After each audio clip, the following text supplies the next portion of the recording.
Do you ever feel like your ideas get lost in the shuffle?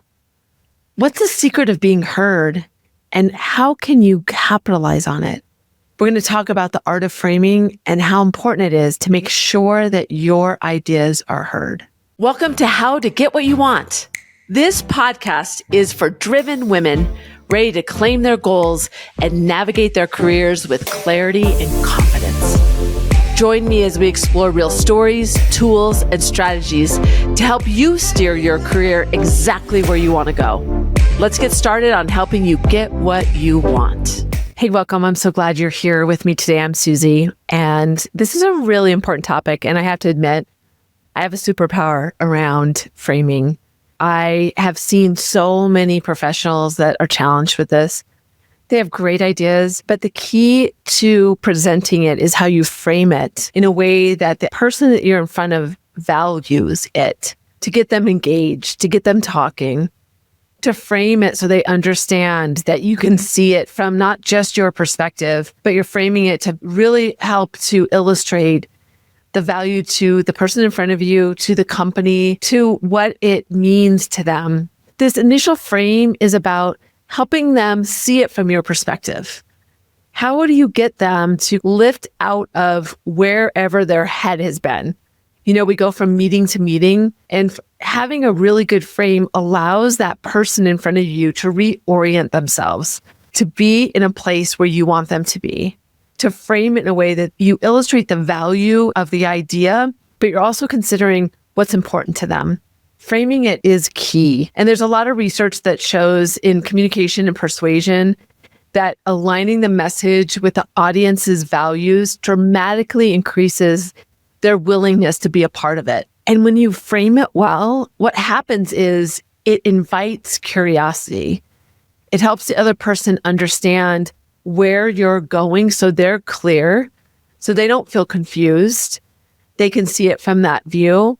And then if you're missing something, you framed it right, they can ask more questions. So often we're so in our own head about what it is and what we want to tell somebody that we just kind of go at it from there. But when we frame it out and really kind of zoom out and think about what is important for me to set the stage, how can I help the person get out of their really busy schedule and lift up so that they can understand where I'm coming from and where I want to take them? We practice so much of what are the scenarios for me that are important and what's important to the other side. But showing all your homework is not necessary. You want to frame it in a way that really tells the story to them so that they can really get on board quickly. You don't need to tell them everything. You don't have to prove to them you know it all. You really want to frame it in a way that's going to make sense to them. And we get so mired in all of the ideas and things and wanting to get to it that we don't always take the time to frame it well. We've talked so much about, just in general, about how in meetings, you may throw out an idea and nobody pays any attention to it. And then all of a sudden, 5 minutes later, your exact thing that you said is made by somebody else and they get credit for the idea. Well, what happened there?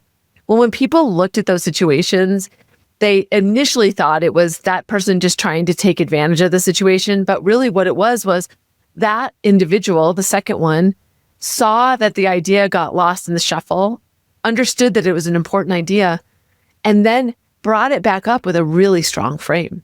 People paid attention. So this idea of reframing is also really powerful in meetings, in reorienting, the room to how you want to see it. Framing is so powerful. It's like framing and reframing throughout the conversation is a great strategy to reorient yourself to get focused on, okay, what do they need to know next? How do I need to reframe this for them so they understand and we're shifting to this next part of where I need them to go to say yes to the idea or understand it more? What questions are they asking? What do they still need to understand? And then how do I reframe that for them so that they continue to move along with you with the journey? I look at a conversation as the frame and then the reframe, and it's just this pathway of helping somebody understand the thread of where they are and where you need them to be. And they don't start in the exact same place as you. And that's why framing is so important. I like to think of this visual of they're sitting in this other seat across from you, and framing allows them to move over and sit side by side with you. It allows you to see it from the same frame, from the same orientation. And when you think about it that way, it really brings power to what you're trying to do. You're trying to help them understand the idea. So in that meeting, when you throw out an idea and they didn't pause on it, and you still think it's worth bringing up again, how do you reframe it to make the room pay attention to what you're trying to show them? We often think that they don't understand us, but maybe they didn't understand the context of the idea that you were bringing forward. Giving them the whole picture and considering how you're going to frame it up from them helps you to take it from their perspective so that you can build a frame that's going to make sense to them. This is my favorite topic. It's so untapped, but so important to learn the art of it. And then it becomes really natural and automatic. I'll give you a couple stories to really illustrate my point.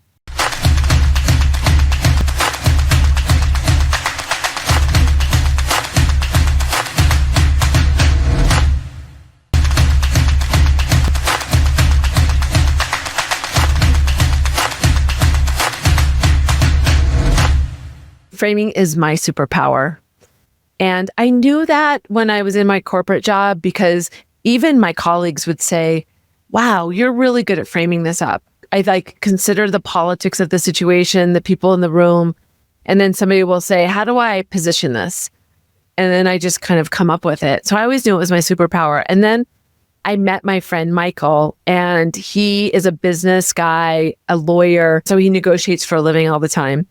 And it's my favorite story. If you've been following me at all, you've probably heard me talk about Michael, because he talked to me about the power of the frame in a negotiation.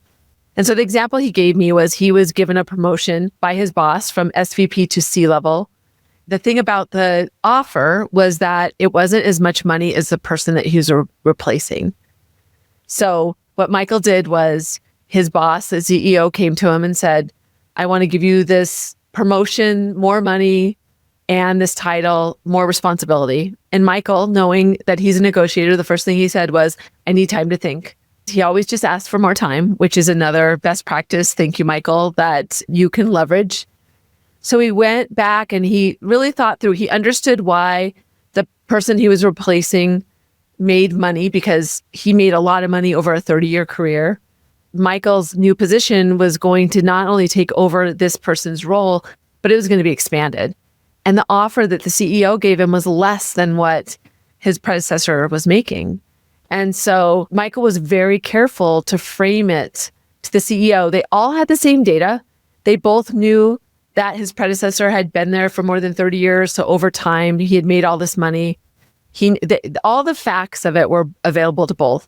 But what Michael did was, even though the facts, if you imagine, are on a whiteboard and they're all the data for the deal, when you put a square around it and think about the frame, what do you need to pull in of those facts to make your point? So Michael went back to his boss and said, here's his frame. I really appreciate this opportunity. I am so happy that you want to elevate me and give me this bigger role. But the one thing that bugs me is that my predecessor made more money than the offer you gave me. And you didn't respect him as much as you respect me.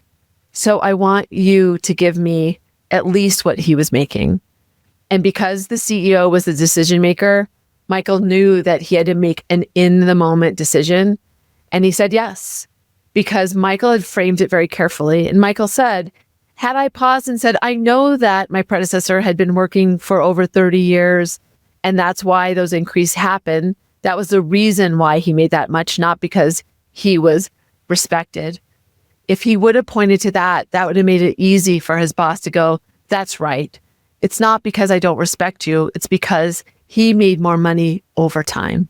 So Michael was careful to not frame it that way. They both had the same set of information, but Michael made it really easy for the CEO to say, okay, I do respect you. I will give you that same compensation. So that power of the frame in that situation illustrated to me how important it is to think about all of the factors in the deal, but then being very careful to think about, what are you going to put in that square? What are you going to put in that frame that you want to show to the other side? It's such a great visual to think about taking all the facts and to frame, square in what's really important. I'm working with a client right now who he's a technologist, he's an engineer, and he had this great idea for the way to solve a problem from a technical perspective. And he presented it to senior leadership, and he figured it would just be a really easy way of saying yes. He thought he'd get the funding. It wasn't even that much money. He did it twice, and in both meetings, different people, it just kind of didn't get any attention. Nobody said yes. Everybody kind of understood, but he didn't get the buy-in that he needed. And so I worked with him, and he also got some mentorship internally from somebody to help him think about the frame. So the advice he got internally was, you need to frame it in a way that makes sense to those business leaders about what you're solving that's going to be impactful to them. So we worked on the frame together with that piece of additional value, that we need to frame it up so that they saw it from a different lens, not from an engineering the power of this solution, but how is this solution going to impact the business? And as soon as he reframed it in that way, he had a subset of both of those meetings and he represented it. He got so much support. He got so many people getting behind him because they could see it through a lens that made sense to them. And frankly, that they could get behind. He was giving them the story that they would be able to tell to make sure that it continued to have momentum because people understood the value, the context to it. He gave them the frame that everybody could get around. And it was so interesting to me in those meetings beforehand, because he was coming at it from such a different angle, those people couldn't grasp it. It was almost like they didn't quite understand his whole solution until it was framed in a way that took it from their doorway. He helped them understand it from their perspective, which allowed them to understand it. I think sometimes when we don't frame things the best way, people don't even know the questions to ask because they don't have enough context to what you're saying, that they don't know how they fit in it. And that's why it's so important. You want to encourage people to ask questions. And if you're framing it in a way that doesn't make sense, they are too apprehensive. They don't want to look dumb. They don't want to ask a question that's not relevant to what you're saying. But if they don't understand the frame, you're not giving them the opportunity to think about it from their perspective and pull out a thread of information so that they can ask a question that's relevant to what your position is. Framing is really key. It helps to orient what you want for the other side to understand. It's a skill that you can start to practice, you can refine, and it does become automatic. I didn't realize it is my superpower, but I refined it over time. And now it's something that I lead with and really think about, and it's become really automatic. I can do it in the moment. And that's what I want for you. So I'll give you some tips to start percolating some of the ideas on where you can use the frame this week in something that's coming up for you. Even if it isn't high stakes, start practicing with these tips so that you can start mastering the art of the frame.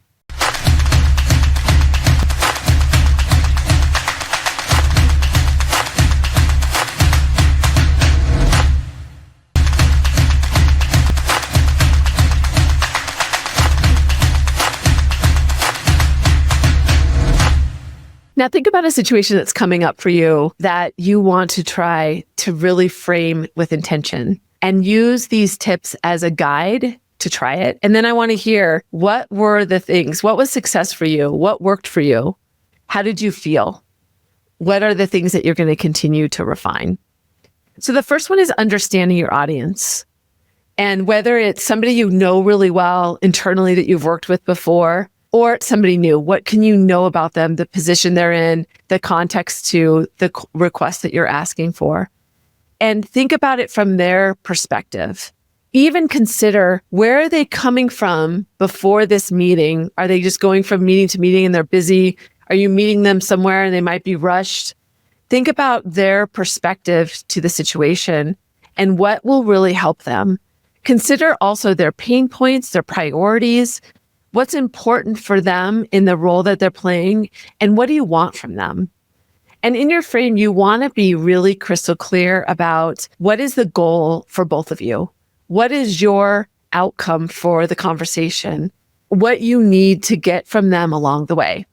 So understanding their perspective is key, because you can think about, if they're a data person, then you start in your frame, I've thought about this conversation and this is my goal, but I want to start with, and tell them where you're going to go. Start with the data to tell you the background and the research. I'm going to give you a little story of why this is so important and the value that it can bring. And then by the end of this conversation, I want to get to X, Y, Z. How does that sound to you? You get this buy-in to them. You help them understand where this conversation is going to go. That's the first one. And then you frame up exactly what you want them to understand based on what's important to them. So if they're a relationship person, that's what you want to consider in how you frame it to them. What's important to them in their role? How are you going to illustrate that this solution or you being involved in it is going to provide them value? Help them understand how it's going to help them. And it's based on what you know about them. Do as much research if you're meeting somebody for the first time. Do as much research as you can with them. And the other thing I would say is have a few frames ready, but take a few moments to get to know them a little bit. Get that relationship equity, a little bit of investment in there before you frame it to them.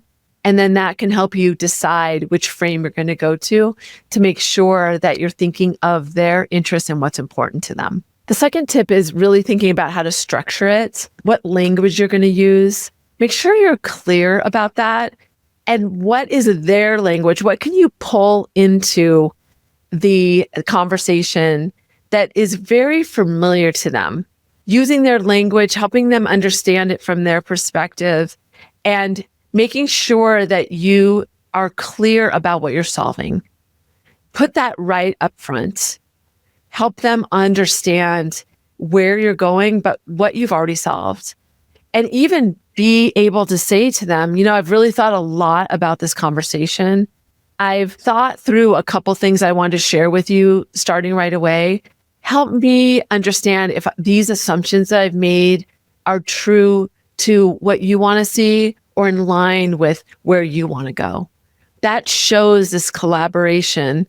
It pulls them into the discussion right away. So if you need to have them a part of that, if you don't know all the answers to what's important to them, that helps to bring them in. So really structure your message, your frame for impact for them, and make sure it's not confusing to them so that they can really engage with you and help you move through, and they feel like they're a part of the solution. People are 5 times more likely to be all in with what you're doing if they are a part of it. So you also want to frame it in a way that they're coming alongside of you and that you're not just telling them, that you are in a collaborative conversation. So be really thoughtful about the messaging, the structure, and the words that you use. And the final tip is just to practice and refine. Try this in low stakes situations. Be really intentional. I'm going to frame this up for both of us. You can even say that. Before we get started in this meeting, I'm just going to reframe what we need, what are our goals, how I want us all to look at this. It's allowing everybody to get into the same context. That's what you're doing. You're framing it so that everybody sees it from the same orientation. That creates this sense of feeling safe. And you're more likely to get people to be engaged in the conversation because you're helping them understand where you're coming from. It gives them license to ask more because you're shifting their orientation so they're not expected to understand everything. And it brings them through the doorway through the frame to the next step. So practice and refine, and make sure that you practice it so it sounds natural. A frame doesn't have to sound like a very rehearsed thing.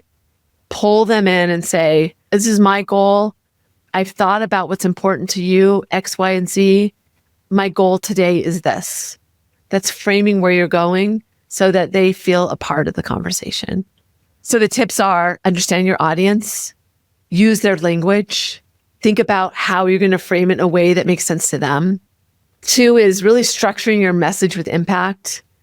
How are you going to use really concise language, but easy for them to understand so they can ask questions and be a part of it? And then use your low stakes situations, your everyday situations, to practice framing and reframing as you're going in a conversation, even thinking about, ooh, they're not quite understanding where I'm going with this. Let me reframe it for them so that I can get them on the same page. So it's a way to get your mindset to consider and be intentional about how are you going to reframe along the way to keep them on the right path. Oh, I can't wait to hear how you use one of these tips this week.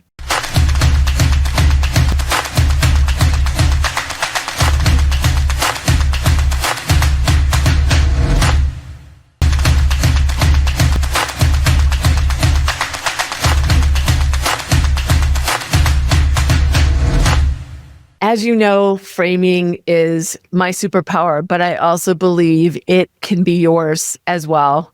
You just have to practice and see it. Think about how you're going to frame, but in those moments, like I said, how you're reorienting the person in front of you, reframing their perspective so they continue to see it from the view you want them to. So what the reflective question I want to ask you is, what idea have I been hesitant to share because I wasn't sure how to present it? And how will I reframe it so it resonates and it can move through and gain traction? So what is that for you? What idea just feels inhibiting you to move forward? And how can you frame it in a way that will be impactful to the person that you're sitting in front of? Who do you need to talk? Maybe that gets in our way sometimes too. Who do you need to talk to about this? Who is the decision maker around this, and what's important to them? Framing is really powerful, and it actually helps you to get really clear about how you are positioning this. Why is it important? When you consider your frame, you're making yourself go through the exercise of proving that to whoever's sitting in front of you. And you can see how that can become such a useful tool as you go up in the organization. It's expected that you can make these refinements in real time. You can say, oh, this person's getting frustrated. They're getting aggravated. I need to reframe this because they're not understanding. Sometimes the emotions in the other side are coming from a point of not being clear, not understanding where you're going. I've seen that so many times when I've coached people. When they lose somebody, they get emotional. And what happens is then they're focused on how they want to move forward and not what's important, the topic of discussion or what's important to you. They focus on their own interests. So identifying those moments when you need to reframe so that you can get the buy-in, so that you can help get them clarity, because so many times people get frustrated or they get lost or they're unable to say yes because the person on the other side has not been clear on how they frame what their ask is, and the other person's just confused. And they're not going to say, be clearer and tell me because I'm not understanding. They're just going to get frustrated and just say no. That's the easiest way that they can get out of that situation. So framing is very important, and it's a skill that as we go up in an organization, it's more and more critical and so important to be able to do in a moment like that. So your ideas need to be heard and respected. You need to really think about, how do you frame those so that the person on the other side of the table understands and can take action to help you get what you need. I'm so happy that you made the choice to be here. I share more insights in my newsletter I send out every week. If you want to learn more about how to adopt a negotiator mindset, head over to negotiationlove.com and sign up there. I'm glad you made the time because negotiation is more than a skill. It's a mindset. Until next time.